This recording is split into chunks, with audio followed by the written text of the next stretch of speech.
মালয়েশিয়াতে online purchase যে কতটা ট্রাস্টেবল আজকে আমি আপনাদের সাথে শেয়ার করব।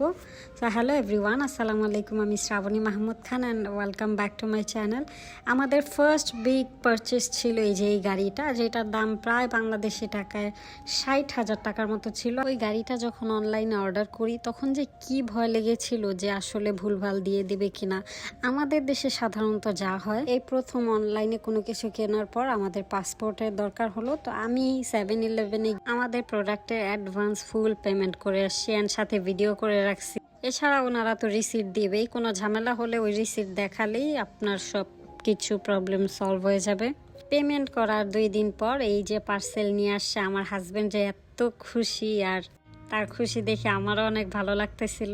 পার্সেল ওপেন করতেছে। অনেক দিনের আশা ছিল একটা ভালো ঘড়ি কেনার, অবশ্যই তার কাছে আরো আছে, বাট তার একটা স্মার্ট ঘড়ি দরকার ছিল। অনেক দিন ধরেই বলছিল যে তার একটা স্মার্ট ঘড়ি লাগবে। আমরা 2-3 বার দোকানে ঘুরে আসছি, ঘড়ি দেখে আসছি, হয়তো বা দামে মিলতেছে না বা এত বাজেট বেশি হয়ে যেতেছে, সবকিছু মিলিয়ে কেনা হইতেছিল না, কিন্তু অ্যাট লাস্ট আমরা কিনে ফেলছি। এটা ছিল হুয়াওয়ের 46mm GT4 এর একটা ওয়াচ, অ্যান্ড খোলার পরে আমার রিয়াকশন ছিল লাইক ওয়াও, এত সুন্দর, দেখেই ভালো লাগতেছিল। আর উপরে পছন্দের একটা কালার, দেখেই ভালো লাগতেছিল। ওয়ারেন্টি কাগজ ছিল এটার সাথে 1 ইয়ারের জন্য। এটা আমরা শপি থেকে পারচেস করছি, মানে শপিতে হুয়াওয়ের অফিসিয়াল স্টোর থেকে আমরা দেখলাম যে লাইভ চলতেছে।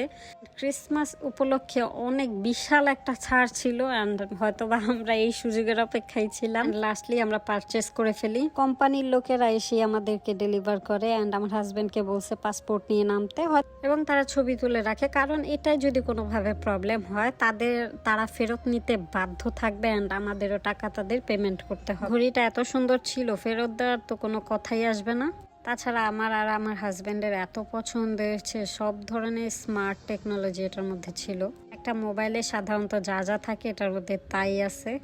এটার সাথে একটা চার্জার গিফট করছে, যেটা এটার উপরে রেখে দিলেই এটা চার্জ হয়ে যাবে অটোমেটিক্যালি।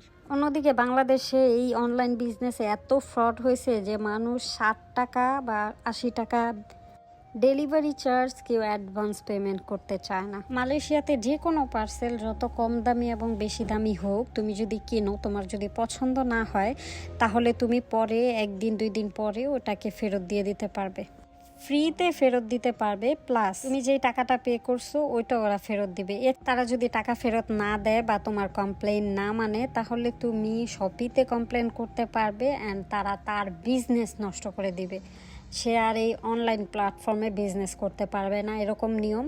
প্লাস পুলিশ কেস হয়ে যাবে। তো এইখানে মালয়েশিয়াতে অনলাইন শপিং করাটা অনেক নিরাপদ এবং সাশ্রয়ী। অফলাইনে যেটা 100 রিঙ্গিত দিয়ে কিনবা, ওইটাই তুমি অনলাইনে 40-50 রিঙ্গিতে পেয়ে যাবা। তো অনলাইন শপিং এখানে অনেক সুবিধাজনক। যাই হোক, আপনাদের ঘড়িটা কেমন লেগেছে অবশ্যই জানাবেন এবং ভালো থাকবেন। আল্লাহ হাফিজ, আসসালামু আলাইকুম, টাটা।